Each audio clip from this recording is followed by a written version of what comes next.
Глава 1856. Неожиданные неприятности. Вся формация начала вспыхивать серебряными рунами и белым светом, а внутри нее вспыхнули точки звездного света, образуя сияющую галактику. Было совершенно ясно, что формация была активирована на пределе своих возможностей. Увидев это, на лице Цзинь Юэ появилось торжественное выражение, но в следующее мгновение выражение ее лица резко изменилось, и она закричала: «Кто там? Покажи себя!» Как только ее голос затих, она протянула руку, и, сделав хватательное движение, разразился взрыв огромной невидимой силы. Невидимая сила сошлась в одну точку, но тут внезапно взорвался шар серебряной молнии, а изнутри вылетела серебряная змея, бросившись в формацию. Серебряная змея была удивительно быстрой и была полностью невосприимчивой к влиянию огромной силы, которая была на нее оказана. Увидев это, Цзинь Юэ слегка запнулась, и, прежде чем она успела среагировать, серебряная змея нырнула головой вперед в формацию. Почти в тот же момент из массивной световой формации раздался резкий пронзительный крик, вслед за которым вырвался столб белого света. Столб света в мгновение ока прорвался через более чем 10 тысяч футов пространства, а затем исчез в черной дыре, появившейся из воздуха. В тот момент пятицветная световая формация исчезла, оставив после себя только разбитый белый диск. Лэй Лань ошеломленно посмотрела на нее и только через некоторое время пришла в себя. Кто это был, великий старейшина? Кажется, их телепортировали прочь вместе со старшим Ханем. Я не знаю, но этот человек использовал чрезвычайно мощное искусство культивации молнии, которое позволяло им игнорировать мои способности. Скорее всего, он вор, на которого охотится отряд охранников, ответила Цзинь Юэ с мрачным выражением лица. Что это значит? Старший Хань в опасности. Услышав это, Лэй Лань тяжело вздохнула. Будь уверена, силы брата Ханя, скорее всего, не уступают моим, даже этот вор не сможет победить его в бою. Однако тот факт, что он скрывался поблизости, указывает на то, что он, скорее всего, следил за нами с тех пор, как мы посетили этот гигантский кратер несколько дней назад, но ни я, ни господин Даосист Хан не могли его почувствовать, так что он должен обладать невероятными способностями к маскировке. Неудивительно, что даже после того, как было отправлено так много людей, отряд охранников все еще не мог, чтобы выследить его. Однако голос Цзинь Юэ внезапно оборвался, когда на ее лице появилось озадаченное выражение. «Что?» — спросила Лэй Лань.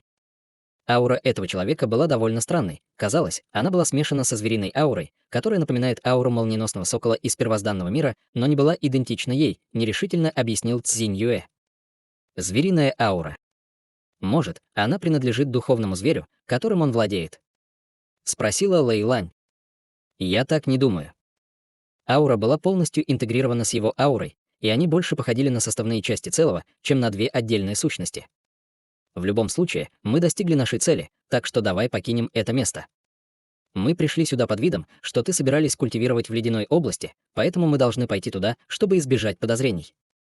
Эта телепортационная формация только что вызвала довольно большой переполох, поэтому, скорее всего, люди скоро прибудут на место происшествия, сказал Цзинь Юэ. Ты права, великая старейшина, кивнула Лэй Лань. Таким образом, Цзинь Юэ провела рукавом по воздуху, выпустив вспышку света, которая рассеяла остаточные колебания, оставленные световой формацией, а затем улетела вместе с Лэй Ланом в виде двух полос света. В другом месте, в пространстве, заполненном мутным белым туманом, Хань Ли стоял в воздухе, глядя на человека, ворвавшегося в формацию со своеобразным выражением лица. «Не могу поверить, что встретил тебя при таких обстоятельствах. Я полагаю, ты должен тот, кто обворовал шахты», — сказал Хань Ли. За мгновение до того, как его телепортировали прочь, он обнаружил, что кто-то еще ворвался в формацию, но в этот момент уже началась телепортация, поэтому он не мог помешать этому человеку телепортироваться в адскую реку вместе с ним. Однако он никогда не думал, что этот человек будет кем-то, кого он узнает. Кажется, знаешь, кто я. В нескольких сотнях футов от Хань Ли стоял худощавый мужчина средних лет в длинных синих одеждах. На его лице была слабая улыбка, он был довольно спокоен и собран. Ты развил этого молниеносного зверя, господин Даосист Юй? Уверен, что он, должно быть, сыграл большую роль в твоем продвижении к святой расе, сказал Хань Ли, и на его лице появилась холодная улыбка. Спокойное выражение лица человека мгновенно превратилось в недоумение, когда он услышал упоминание о термине «молниеносный зверь», и он закричал: «Кто ты? Откуда ты знаешь о молниеносном звере?» В то же время его ужасающая аура на ранней стадии интеграции тела была выпущена на Хань Ли. Этим человеком был никто иной, как лавочник по фамилии Юй, которого Хань Ли в последний раз встречал в священном городе расы Тяньпэн. В то время владелец магазина пообещал Хань Ли лазурный плод в обмен на его услуги, которые помогут ему приручить некоего молниеносного зверя. Два других культиватора пространственного закаливания также были наняты для выполнения этой задачи, но, в конце концов, после того, как они успешно помогли лавочнику приручить молниеносного зверя, последний обратился против них и попытался убить их. Только после того, как Хань Ли продемонстрировал свои экстраординарные способности, ему удалось пережить это испытание, и владелец магазина неохотно дал ему ядро лазурного плада, а потом их пути разошлись. В то время он уже понял, что это была очень загадочная фигура, которая определенно не была обычным существом Тяньпэна. Тот факт, что он перешел в раннюю стадию святой расы всего за несколько сотен лет, еще раз подтвердил подозрения Хань Ли по отношению к нему. Однако теперь Хань Ли был намного сильнее, чем был в прошлом, и даже при том, что он ограничил свою ауру средней стадии пространственного закаливания, это все еще было совершенно несравнимо с его прошлой базой культивации. Вдобавок к этому он также изменил свою внешность, поэтому неудивительно, что владелец магазина не смог его узнать. Перед лицом удивительного духовного давления, которое отпускал человек, выражение лица Хан Ли оставалось спокойным, и в следующее мгновение он также выпустил взрыв духовного давления, которое должно принадлежать только существам святой расы. Раздался оглушительный грохот, и в момент столкновения два всплеска нейтрализовали друг друга, указывая на то, что они были равны. «Ты тоже на ранней стадии святой расы?» Сердце лавочника Юя сразу же забилось быстрее. Он следил за трио Хань Ли издалека, и, увидев, что у Хань Ли есть способ покинуть земную бездну, он без колебаний ворвался в телепортационную формацию Хань Ли. Он думал, что Хань Ли находился только на стадии пространственного закаливания, поэтому не особо опасался его. Если бы он знал об истинной базе культивации Хань Ли заранее, он, возможно, не реализовал бы свой первоначальный план. Услышав это, на лице Хань Ли появилась легкая улыбка, и в следующее мгновение духовное давление, которое он выпустил, стало еще более мощным. «Ты — существо на средней стадии святой расы. Кто ты?» «Я бы узнал существо средней стадии святой расы из расы летающих духов». Воскликнул лавочник Юй, и его зрачки резко сократились. Однако, что было довольно удивительно, так это то, что он все еще казался довольно спокойным и не выказывал никаких признаков паники. «Неважно, кто я. Ты, должно быть, украл много драгоценной руды со склада рудника, верно? Я не собираюсь просить ничего лишнего, отдай всю украденную тобой руду, и я отпущу тебя». «Это будет твоей платой за поездку в моей телепортационной формации», равнодушно ответил Хань Ли, не демонстрируя никакого намерения раскрывать свою личность. «Понятно, значит, тебе нужны материалы, которые я взял со склада. В самом деле, я смог выбраться из земной бездны только с помощью твоей телепортационной формации, так что будет правильно заплатить тебе». Вместо того, чтобы прийти в ярость из-за требований Хань Ли, владелец магазина Юй просто усмехнулся, а затем перевернул руку, достав синий браслет для хранения, а затем бросил его Хань Ли легким движением запястья. Хань Ли слегка запнулся, увидев это, но тут же ему в голову пришла мысль, и холодный взгляд появился в его глазах при виде приближающегося браслета. Он провел рукавом по воздуху, и во вспышке золотого света его браслет разрезался пополам. Разразился громкий удар грома, и браслет превратился в сеть синих молний, спустившихся к нему. Однако Хань Ли, похоже, заранее этого предвидел. Он резко взмахнул крыльями и с раскатом грома выпустил сеть молний. Две сети молний столкнулись, и серебряная молния превратилась в странную молниеносную формацию. Синяя сеть молний была втянута в формацию в одно мгновение и смогла высвободить свою силу. Сердце лавочника Юя забилось при виде этого, в то время как Хань Ли просто указал пальцем на формацию, и она исчезла с раскатом грома. «Я могу простить тебя только один раз. Вот второй шанс, отдай руду, и я позволю тебе уйти». В противном случае, хе-хе, Хань Ли холодно усмехнулся, и в его глазах промелькнуло намерение убить. Этот владелец магазина Юй пытался убить его несколько сотен лет назад, и если бы не тот факт, что Хань Ли был более могущественным, чем он ожидал, он, скорее всего, попытался бы убить Хань Ли и здесь. Таким образом, Хань Ли, естественно, не собирался проявлять к нему доброту. Фактически, он уже позволил ему сорваться с крючка, предоставив ему свободу в обмен на украденную руду. Конечно, если бы он не хотел подчиняться, то Хань Ли определенно не возражал бы положить конец его жизни. Способность этого человека сохранять спокойствие в этой ситуации указала на то, что у него были некоторые козыри в рукаве, но с нынешними способностями Хань Ли, естественно, его не боялся. «Похоже, ты меня хорошо знаешь. В таком случае...» После некоторого размышления владелец магазина Юй изобразил смиренное выражение. Казалось, собирался уступить, но как раз в этот момент дюжина или около того прозрачных тонких иголок внезапно появилась позади Хань Ли. Эти иглы полетели к Хань Ли в виде серебряных нитей, и в то же время над ним раздался громкий удар грома. Из воздуха возник шар молнии, состоящий из 3 цветов — золотого, серебряного и синего. Внутри молнии было зверь-получеловек-полуптица, и он открыл пасть, чтобы изгнать сразу 3 толстых молнии.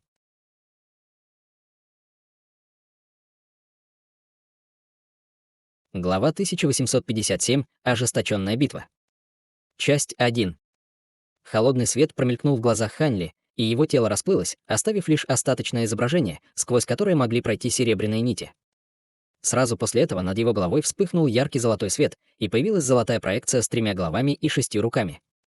Появившись, проекция вытолкнула вперед все 6 ладоней одновременно, выпустив 6 столбов золотого света. Раздалась цепочка громких ударов, и, несмотря на поразительную мощь, заключенную в 3 молниях, они все же были уничтожены 6 столбами света. Прежде чем странный зверь сверху смог начать новую атаку, Ханли взмахнул крыльями и исчез на месте. В следующее мгновение раздался раскат грома на расстоянии более 200 футов, и Ханли снова появился с холодным выражением лица. «Похоже, ты настаиваешь на драке. В таком случае я отправлю тебя на тот свет и улажу наше разногласие раз и навсегда». Как только его голос затих, золотая проекция позади него приняла реальную форму и проявилась в виде золотого первозданного тела. После этого Ханли быстро положил руку на макушку своей головы, и возникла угольно-черная зарождающаяся душа, а затем исчезла в золотом теле в виде всплеска черной ци. Золотое тело сразу же открыло все 6 глаз сразу и взмахнуло 6 руками в воздухе, призвав в каждую руку по гигантскому золотому клинку. Затем она одновременно взмахнула всеми золотыми клинками, неистово выпустив множество полосок золотого меча ци. После этого само золотое тело прыгнуло прямо на зверя в воздухе наверху. При виде этого зверь в молнии издал рев ярости, и вокруг него появилось бесчисленное количество шаров серебряных молний. В то же время он взмахнул крыльями и, выпустив перья, как стрелы, превратив их в синие молнии. Шары серебряных молний и синие молнии были довольно мощными, но они мгновенно превратились в лохмотья перед бесчисленными полосками разрушительного меча ци.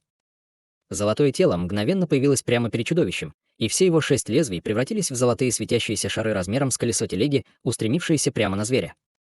Зловещий свет вспыхнул в глазах зверя, и в его руках вспыхнул свет, превратившись в молот и шило. Сразу после этого он издал громкий визг и взмахнул молотком и шилом в воздухе. Вокруг его тела появился ореол багрового света рядом с дугами золотых молний, и он без страха и запретов полетел прямо к 6 шарам золотого света. Полосы меча ци мгновенно переплелись с молниями, и эти двое, казалось, были равны. Лавочник Юй был ошеломлен, увидев, что даже молниеносный зверь не смог разобраться с Ханли. Он лучше, чем кто-либо другой, осознавал, насколько могущественен его молниеносный зверь.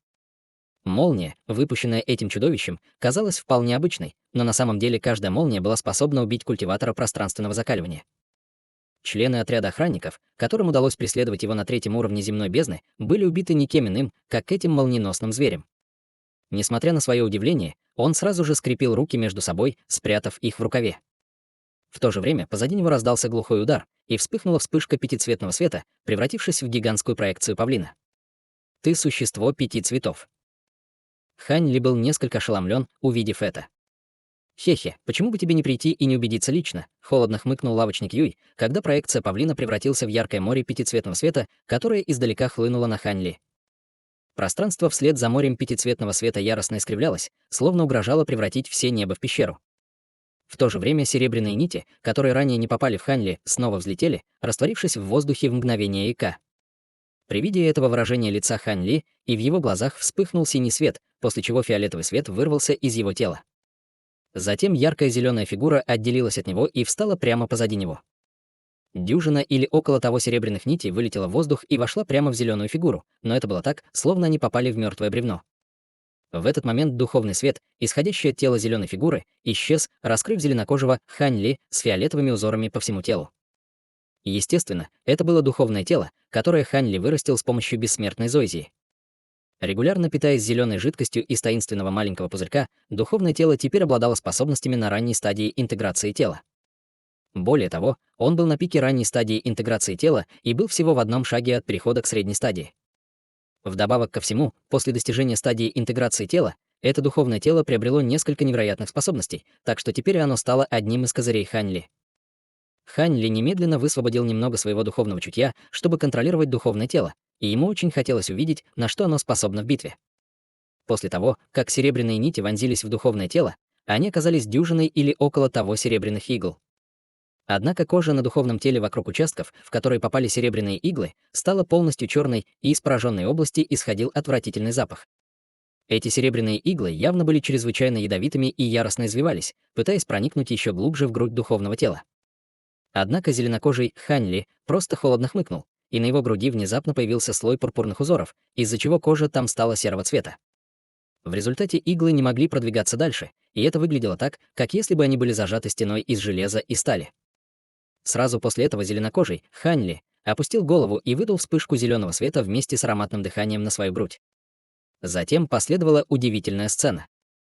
Когда зеленый свет охватил его грудь, его почерневшая кожа быстро вернулась к своему обычному зеленому цвету, а серебряные иглы задрожали и выпали одна за другой, а затем их проглотил зеленокожий Хань Ли. Лавочник Юй действительно очень встревожился, увидев это. Однако, даже когда в его глазах промелькнул испуг, он стиснул зубы и быстро сделал серию ручных печатей, чтобы еще больше увеличить скорость, с которой он высвобождает свою собственную магическую силу. С этим новым притоком магической силы море пятицветного света издало слабый жужжащий звук, и над ним появилось бесчисленное множество рун. Затем эти руны сформировали слои глубоких ограничений, которые обрушились на Хань Ли. Увидев это, в глазах Хань Ли появился намек на удивление. Он развил 12 пробуждающих трансформаций, а также обладал истинной кровью пятицветного павлина, поэтому он, естественно, был очень хорошо знаком со способностью пятицветного божественного света расы 5 цветов. Однако это море света было в несколько раз сильнее, чем пятицветный божественный свет, с которым он был знаком. Если бы он не почувствовал знакомую ауру пятицветного павлина в море света, он бы подумал, что это совершенно другая способность. Неудивительно, что владелец магазина Юй все же решил напасть на него без каких-либо колебаний, несмотря на неравенство в их базах культивации. Одного этого пятицветного божественного света было бы достаточно, чтобы победить культиватора на средней стадии интеграции тела. Если бы обычный культиватор на средней стадии интеграции тела был захвачен этим морем света и заключен внутри ограничений, ему было бы довольно трудно освободиться. Однако Хань Ли просто смотрел на море пятицветного света с холодной улыбкой на лице. Внезапно духовное тело рядом с ним снова слилось с его телом, исчезнув, как проекция. Затем Хань Ли внезапно скатился на землю, и пятицветный свет вспыхнул от его тела, и он превратился в пятицветного павлина, который был несколько десятков футов в длину. Море света обрушилось на пятицветного павлина и полностью затопило его тело, но павлин просто взмахнул крыльями и с легкостью вылетел из моря света. Слои ограничений, пропитанные пятицветным морем света, казались совершенно неэффективными против него. Несмотря на то, что он не мог высвободить пятицветный божественный свет, который был хоть сколько-нибудь мощным, как противоположный свет в его форме пятицветного павлина, для него было простой задачей противостоять божественному свету своего противника в этой форме. Что? Ты тоже существо 5 цветов? Этого не может быть, я бы ни за что не узнал существо святой расы 5 цветов. Ты был послан выследить меня этими старыми ублюдками. Неважно, я все равно убью тебя, даже если это отбросит меня на более чем 100 лет моей культивации. Лавочник Юй сначала дрогнул, но потом его лицо еще больше потемнело, а лицо исказилось от негодования и ярости. Как только его голос затих, он злобно ткнул пальцем вдаль, и из моря пятицветного света немедленно раздался оглушительный грохот. Затем море света сошлось к центру и сформировало гигантский пятицветный световой шар, который сразу же принял форму павлина, которая была более 1000 футов в длину. Несоответствие между размерами пятицветного павлина Хань Ли и проекцией было как между днем и ночью. Однако гигантская проекция павлина не стала сразу атаковать Хань Ли. Вместо этого она взмахнула крыльями и внезапно исчезла. В следующее мгновение пятицветный свет вспыхнул под ногами лавочника Юй, и проекция появилась снова. Затем он наступил ногой на проекцию и щелкнул 10 пальцами по направлению к себе, выпустив полоски света в его собственное тело. Затем последовала странная сцена. Тело лавочника Юя внезапно начало таять, и в считанные секунды он полностью растворился в проекции павлина под ним. Проекция павлина немедленно издала громкий крик, из его тела неистово вырвались пятицветные руны, и оно приняло существенную форму. В то же время ужасающая аура, которая могла принадлежать только культиваторам на поздней стадии интеграции тела, в неистовстве вырвалась из его тела. Вся мирская энергия Ци в радиусе нескольких десятков километров сходилась в массивное тело павлина в виде световых нитей, видимых невооруженным глазом. Аура гигантского павлина снова расширилась, достигнув пика поздней стадии интеграции тела. После этого он взмахнул крыльями, и пространство вокруг него закрутилось и расплылось. В то же время вокруг него появилось бесчисленное количество рун, и все они, казалось, были наделены разрушительной силой.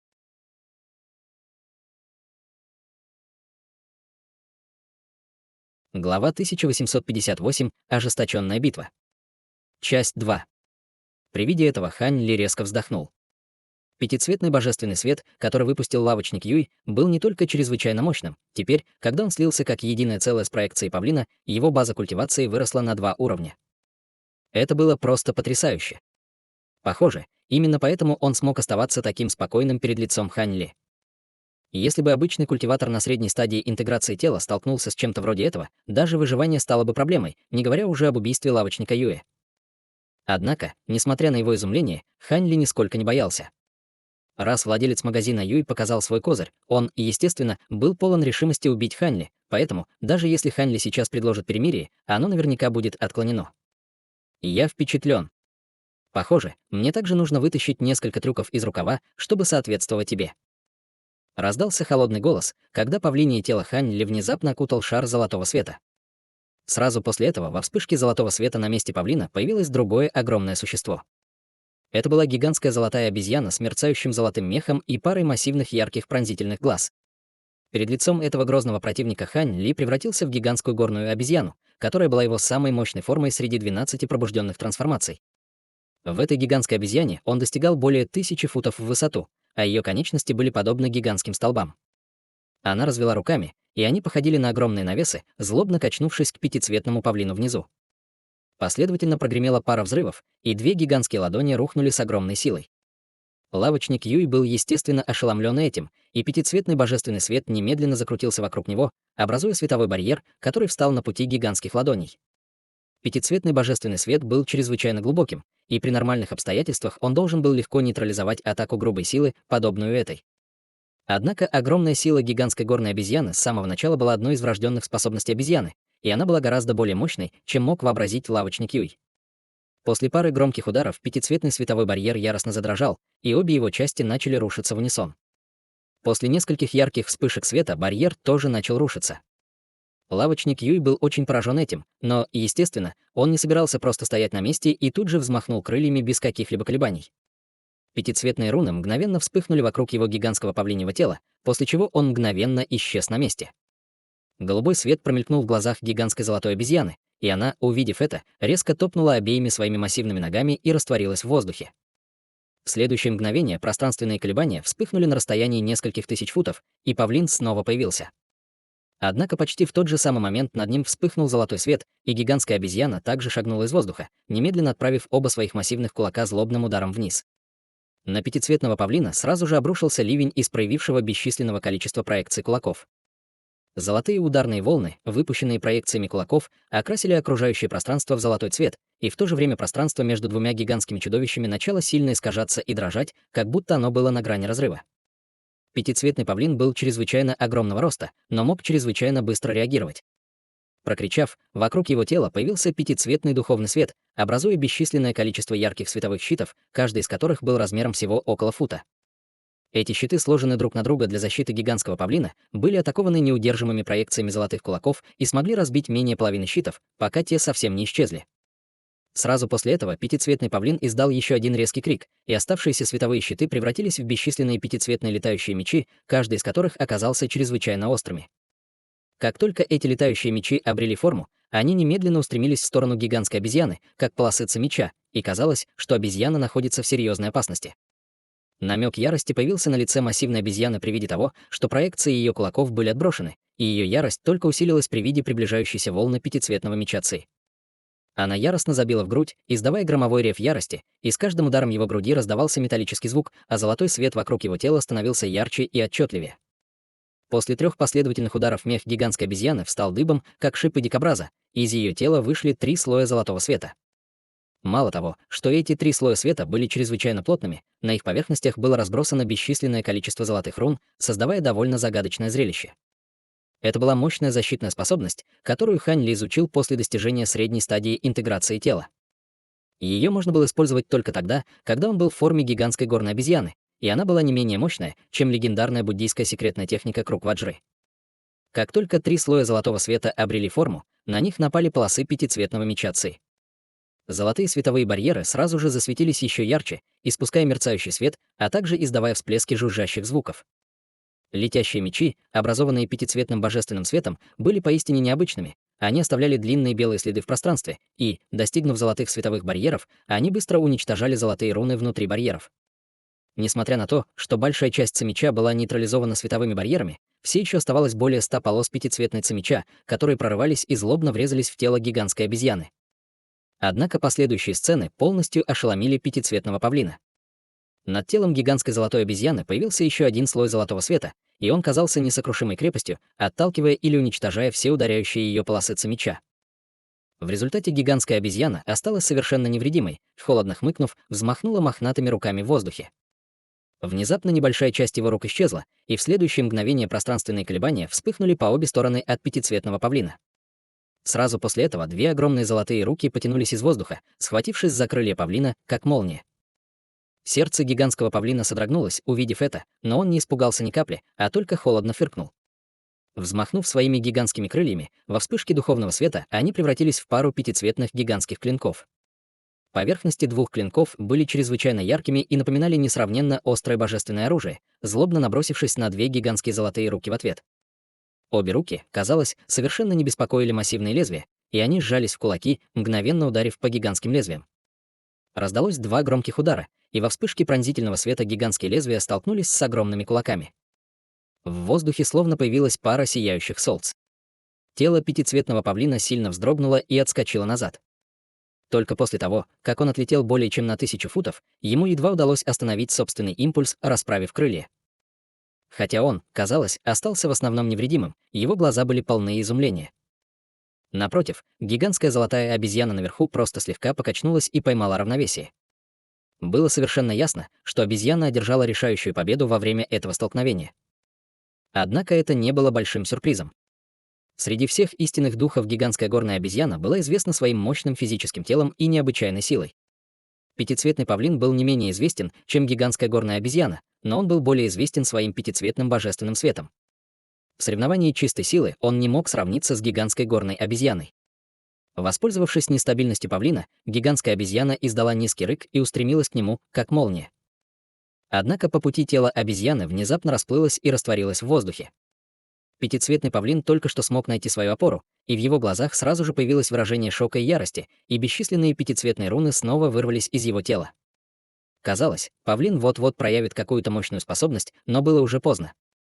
Вспыхнул золотой свет, и гигантская золотая обезьяна появилась прямо перед пятицветным павлином, как призрак. Она взмахнула одним из своих гигантских золотых кулаков, оставляя за собой след остаточных изображений, и кулак ударил по телу павлина с невероятной неизбежной скоростью. Сразу раздался глухой удар, и пятицветный свет вокруг тела гигантского павлина сумел свести на нет силу удара, но огромная волна силы все еще действовала на его тело. Он немедленно издал болезненный крик и рухнул на землю, как падающая звезда. В то же время огромная сила полностью обездвижила его, насильно связав его конечности. Гигантская золотая обезьяна не собиралась давать павлину передышку. Она сделала хватательное движение обеими руками, и золотой свет беспорядочно вспыхнул, а в каждой из его рук появилось по 36 маленьких золотых мечей. Затем эти маленькие мечи мгновенно соединились в каждой руке, образуя два гигантских золотых меча по 100 футов в длину каждый. Злобный взгляд мелькнул в глазах гигантской обезьяны, и она вырвалась, как молния, оставляя за собой след остаточных образов. Догнав падающего пятицветного павлина, она рассекла гигантскими мечами в воздухе и выпустила бесчисленное количество огромных проекций, захватив пятицветного павлина, как торнадо. Раздался оглушительный грохот, и гигантская обезьяна остановилась в воздухе, в то время как пятицветный павлин был злобно врезался в землю разрушительным мечом Ци, образовав гигантский кратер. «Я не хотела этого делать, но ты заставил меня». Прежде чем Хань Ли смог увидеть, были ли его атаки эффективными, владелец магазина Юй издал громовой рев ярости.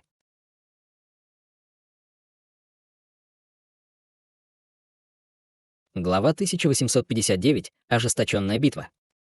Часть 3. Услышав это, Хань Ли слегка запнулся и увидел то, что происходило внутри кратера внизу.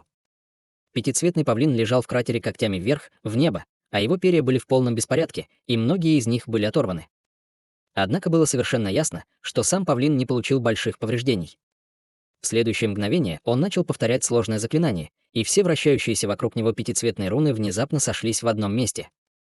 Бесчисленные руны соединились, формируя пятицветную световую формацию диаметром в несколько тысяч футов, а буддийские песнопения доносились изнутри формации, которая также излучала пронзительный пятицветный свет. При виде этого в глазах Хань Ли вспыхнул холодный свет, и он внезапно соединил ладони, во вспышке золотого света соединив два гигантских золотых меча воедино. Объединенный гигантский меч был 400 футов в длину и светился золотым светом. Внутри меча корчился слабый лазурный змей, и казалось, что он может вырваться из меча и подняться в небеса в любой момент. Гигантская обезьяна холодным голосом произнесла слово «руби» и взмахнула гигантским мечом вниз. Полоска лазурного меча Ци немедленно вырвалась из клинка, и он в мгновение ока увеличился до размера более 1000 футов, а затем злобно вонзился в гигантскую световую формацию. Формация была разорвана на части, не имея возможности оказать какое-либо сопротивление, но затем она немедленно восстановилась, и казалось, что удар гигантского меча был совершенно неэффективен против легкой формации. При виде этого в глазах гигантской обезьяны мелькнуло удивление, но на ее лице сразу же появилась холодная улыбка, и она снова ударила гигантским мечом вниз.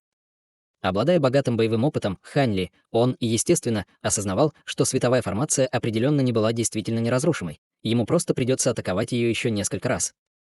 Вторая полоса меча Ци была даже более разрушительной, чем первая, но как только он покинул гигантский меч, пятицветный павлин внезапно прекратил петь, а затем торжественно направил один из своих когтей в определенном направлении. С этого направления сразу же раздался болезненный рев, и сердце Хань Ли слегка задрожало, повернувшись к источнику этого рева. Там он обнаружил, что молниеносный зверь и золотое первозданное тело все еще ведут ожесточенную битву, и на лице первого было выражение агонии. Из его тела вырвался оглушительный гром, и неистово вспыхивали 3 молнии разного цвета, покрывая все его тело плотной сетью молний. Затем он внезапно отказался от битвы с золотым телом и превратился в шар трехцветной молнии, устремившись прямо к гигантской световой формации. Хань Ли не знал, каковы были намерения зверя, но он знал, что было бы плохой идеей позволить молниеносному зверю добиться своего, поэтому он немедленно издал громовой рев, выпустив огромный пушистый кулак в направлении шара молнии. В то же время золотое первозданное тело также издало долгий крик и бросилось в погоню в виде шара золотого света. Раздался оглушительный грохот, и даже несмотря на то, что гигантская обезьяна находилась на расстоянии более 1000 футов от шара молнии, ее удар создал золотой кулак размером с павильон, и он поразил шар молнии с разрушительной скоростью и силой. Молниеносный зверь издал рев ярости, и, несмотря на свои невероятные силы, он все еще был не в состоянии выдержать полный удар гигантской обезьяны в лоб. Защитная сеть молний вокруг него была мгновенно разорвана проекцией кулака, и его тело тоже было отправлено в полет. Во время этой доли секунды золотое первозданное тело догнало молниеносного зверя, и 6 золотых клинков в его руках внезапно превратились в 6 древних золотых зеркал, которые выпустили по 6 золотых столбов света, которые с огромной силой устремились к молниеносному зверю. Грянула череда взрывов, и столпы света снова отправили молниеносного зверя в полет. В то же время он издал болезненный рев, по-видимому, получив несколько легких травм. Увидев это, на лице лавочника Юя появилось еще больше решительности, и он издал пронзительный крик, как будто он отчаянно побуждал молниеносного зверя что-то сделать. В ответ изо рта молниеносного зверя раздался резкий пронзительный крик, после чего молния вокруг его тела стала значительно ярче, и затем последовала удивительная сцена. Внезапно на спине молниеносного зверя появились 3 пары крыльев, одна золотая, одна серебряная и одна синяя. Он взмахнул крыльями в унисон и тут же исчез на месте с раскатом грома. Таким образом, следующая партия столпов света, выпущенных золотым первозданным телом, поразила пустое место. Зрачки Хань Ли слегка сузились, увидев это, и он сразу же повернулся к гигантской световой формации. В то же время из его глобели вспыхнул черный свет, и появился вертикальный черный демонический глаз. Столб черного света вырвался из глаза, но тут же растворился в воздухе. Еще один раскат грома грянул над гигантской световой формацией, и снова появился молниеносный зверь. В то же время столб из воздуха вырвался черного света толщиной с большую чашу. На таком близком расстоянии молниеносный зверь не мог уклониться, но как раз в тот момент, когда черный столб света собирался ударить по его телу, из гигантской световой формации внезапно раздался громкий жужжащий звук. Вспыхнул яркий пятицветный духовный свет, и черный столб света на мгновение дрогнул, а затем внезапно изменил траекторию и промахнулся мимо молниеносного зверя. В следующее мгновение молниеносный зверь без малейшего колебания взмахнул крыльями и, к большому разочарованию Хань Ли, устремился вниз к световой формации. Процесс казался довольно сложным, но на самом деле все произошло за несколько мгновений. Увидев это, пятицветный павлин внизу издал восторженный крик, и пятицветный духовный свет вокруг него в неистовстве хлынул на гигантскую световую формацию вокруг него. Затем он взмахнул крыльями, и даже его тело слилось в световую формацию в виде шара духовного света. Спустя несколько мгновений внизу не осталось ничего, кроме самой световой формации. Однако формация начала претерпевать изменения. Изнутри раздались взрывы грохота, и во вспышке яркого света оттуда вырвалось несколько десятков толстых пятицветных столбов света. Каждый столб света был радиусом около фута, и все они устремились вверх, растворившись в белом облаке и тумане наверху. Хань Ли быстро определил, что столбов света всего 81, но прежде, чем он успел что-то сделать, оттуда начали вырываться и вращаться в воздухе бесчисленные пятицветные руны. Еще более массивный пятицветный столб света сразу же вырвался вверх из центра световой формации, а затем во вспышке исчез высоко в воздухе. В следующее мгновение из этого светового столпа внезапно вырвалась волна мощных пространственных колебаний, после чего прямо над световой формацией из воздуха возникла серебряная дыра. Вначале он был размером с кулак, но затем в мгновение К увеличился до 10 футов в размере, и изнутри в безумстве хлынул поток чрезвычайно чистой духовной ци. Хань Ли был поражен чувством знакомства с этой чистой духовной ци, и после быстрого поиска ответа в своих воспоминаниях он понял, что эта духовная ци очень похожа на духовной ци в огромной ледяной области. Дыра все еще расширялась прямо у него на глазах, и его внезапно охватило дурное предчувствие.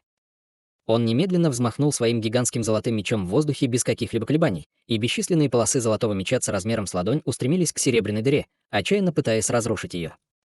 Однако от последующих событий сердце Хань Ли дрогнуло. Даже когда поток золотого меча хлынул через серебряную дыру, он лишь слегка исказил близлежащее пространство, но никак не повлиял на саму серебряную дыру.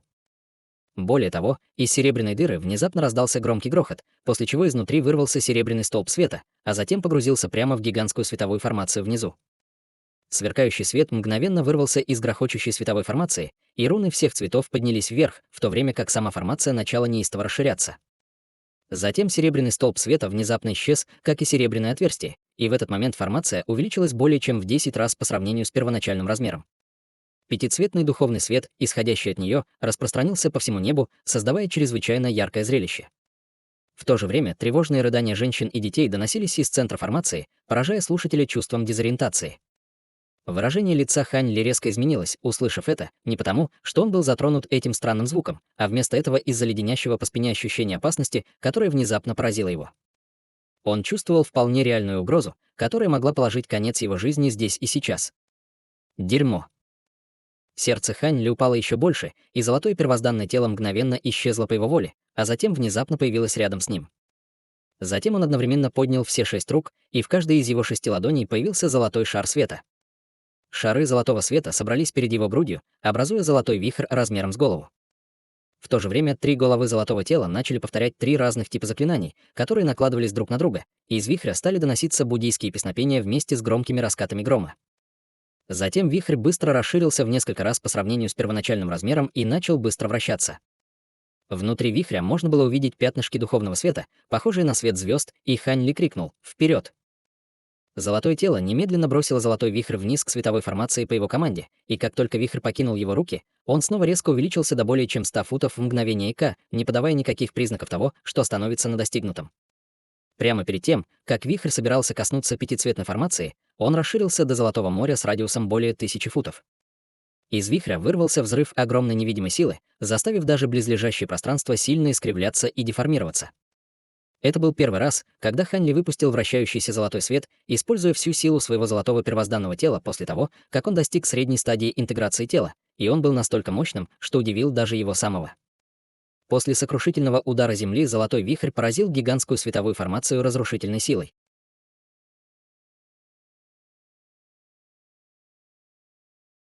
Глава 1860. Сила молниеносного зверя. В тот момент, когда эти двое столкнулись, на поверхности огромной формации поднялась рябь, и ее центр также сильно задрожал, словно он вот-вот будет разрушен в любой момент. Световая формация действительно была чрезвычайно глубокой, но даже в этом случае она не могла противостоять силе вращающегося золотого света.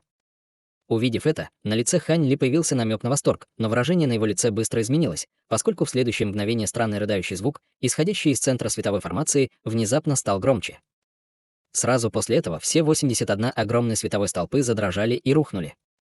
Ужасающая аура, которая угрожала поглотить все небо и землю, а затем вырвалась из световой формации, и из центра формации посреди яростных вспышек пятицветного света появилась гигантская серебряная рука.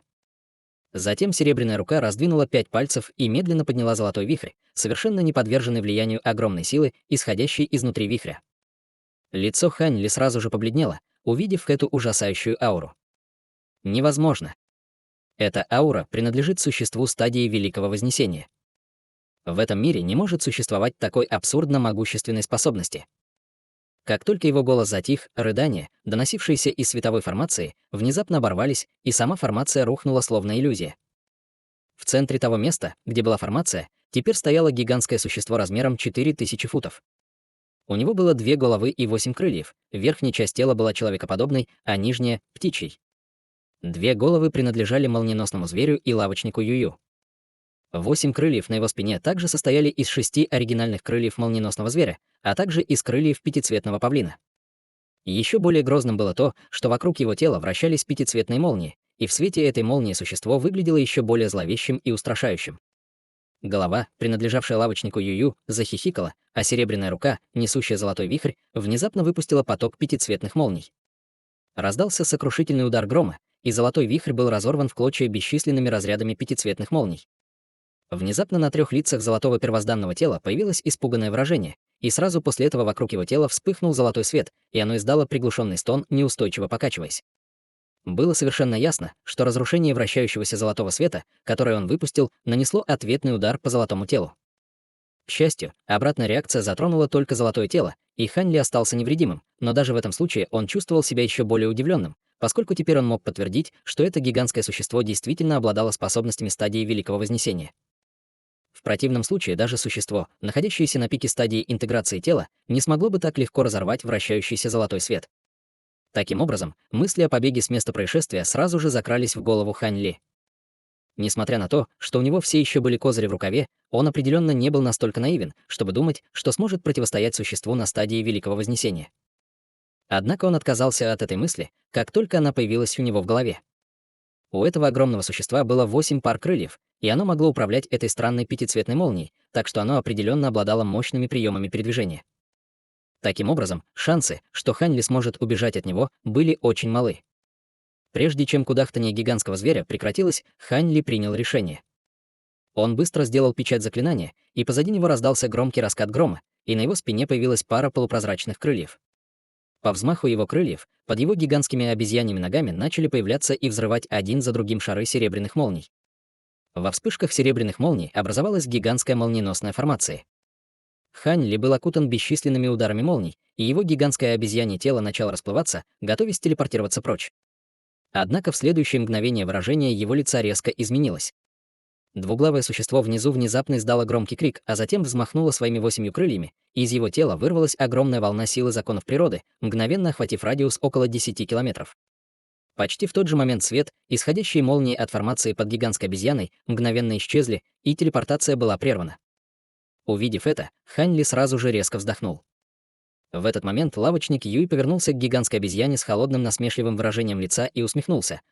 Этот молниеносный зверь, возможно, не то же самое, что молниеносные звери из мира истинных бессмертных, но после того, как я ввел его истинную духовную силу в свое тело, он все равно может управлять некоторыми законами молнии.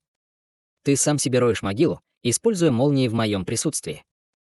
Как только его голос затих, другая голова гигантского зверя издала резкий пронзительный крик, и из молнии раздался оглушительный грохот. Сразу после этого дюжина или около того толстых разрядов молний возникла, как серебряные цепи, и сковала гигантскую обезьяну, застигнув ее врасплох. Как только молния охватила тело гигантской обезьяны, все они взорвались в унисон, окутав обезьяну огромным шаром молнии. Гигантская золотая обезьяна немедленно испустила громовой рев, подняв оба кулака в воздух, в то время как золотой свет в безумстве вырвался из ее тела. Серебряная молния мгновенно рассеялась золотым светом, а затем исчезла в громком раскате грома. Как только обезьяна вышла из молнии, она сразу же сжалась и в мгновение яйка вернулась к своей человеческой форме. Затем Хань Ли посмотрел на двухголового гигантского зверя с очень мрачным выражением лица. В следующее мгновение он глубоко вздохнул, и в его руке внезапно появился золотой сегмент клинка. В то же время он взмахнул рукавом другой руки по воздуху, и изнутри взметнулось более 1000 золотых цветов. Это были не что иное, как его мутировавшие золотые прожорливые жуки. Когда они впервые появились, каждая из них была размером примерно с человеческий палец, но быстро разрослась до размеров человеческих кулаков, и, собрав более 1000 из них вместе, они создали чрезвычайно жуткое зрелище. В этот момент из золотого первозданного тела также внезапно вылетел поток черной ци и растворился в теле Хань Ли. Тем временем золотое первозданное тело растворилось в пятнышках золотого света среди глухого удара. В следующее мгновение позади Хань Ли вспыхнул золотой свет, и снова появилась проекция истинного первозданного дьявола. В то же время появились лазурная фигура и шар белого света, отделяясь от тела Хань Ли, оказавшись зеленокожим Хань Ли и красивой женщиной в белом. Первое было духовным телом Хань Ли, а второе — его разумной марионеткой, куклой. Хань Ли взмахнул сегментом золотого клинка перед собой, а затем бесстрастно взглянул на гигантского двуглавого зверя. Значит, у тебя даже есть зрелые золотые прожорливые жуки? У тебя наверняка есть немало козырей в рукаве, но ты действительно думаешь, что всего 1000 таких жуков может навредить мне? Может, если бы у тебя было несколько десятков тысяч этих жуков, я был бы несколько напуган, но с тем, что у тебя есть сейчас, ха-ха, лавочник Юй насмешливо захохотал, но при ближайшем рассмотрении можно было обнаружить, что, несмотря на его браваду и высокомерие, он пристально смотрел на золотой сегмент лезвия в руке Хань Ли.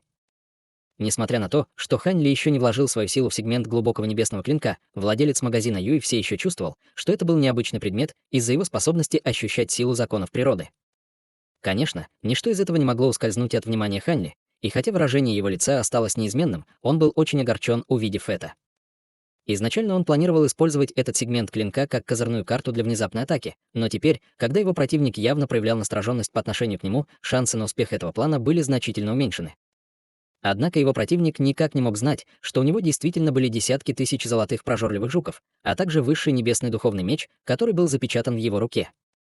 Если бы он использовал эти два предмета при подходящей возможности, был шанс, что он смог бы сбежать. В конце концов, даже несмотря на то, что гигантское существо перед ним обладало способностями на ранней стадии Великого Вознесения, оно не было истинным существом Великого Вознесения, поэтому, естественно, было значительно слабее. Кроме того, если бы он использовал свое сокровенное небесное сокровище в битве, возможно, он смог бы привлечь внимание Цин Юаньцзы, который также находился в этой адской реке. Если Цин Юаньцзы смог бы прибыть на место происшествия, чтобы спасти его, ему нечего было бы бояться. Помня об этом, Хань Ли поднял сегмент клинка и приготовился к битве не на жизнь, а на смерть. Гигантский двуглавый зверь в унисон поднял обе головы, и одна из его голов испустила резкий пронзительный крик, а другая презрительно захохотала. Сочетание высоких и низких частот поразило бы слушателя леденящим кровь ощущением. В то же время гигантский зверь злобно взмахнул 8 крыльями в унисон, и все его серебряные перья встали дыбом. Сразу после этого раздался сокрушительный удар, и бесчисленные разряды пятицветных молний взорвались во всех направлениях. Когда эти молнии впервые покинули его тело, их толщина была примерно равна толщине человеческих рук, но они быстро увеличились до нескольких тысяч футов в толщину. Громкие раскаты грома раздались один за другим, и все пространство превратилось в царство пятицветных молний. Сила законов природы также резко возросла по всему региону, и хотя Хань Ли много чего видел во время своего бурного пути культивации, он все еще не мог не быть ошеломлен сценами, разворачивающимися вокруг него. Холодный свет вспыхнул в его глазах, и он немедленно приготовился использовать свой сегмент глубокого небесного клинка. Однако именно в этот момент произошло нечто совершенно неожиданное. Как только он сильнее сжал сегмент лезвия, из его рукава раздался настойчивый крик обезьяны.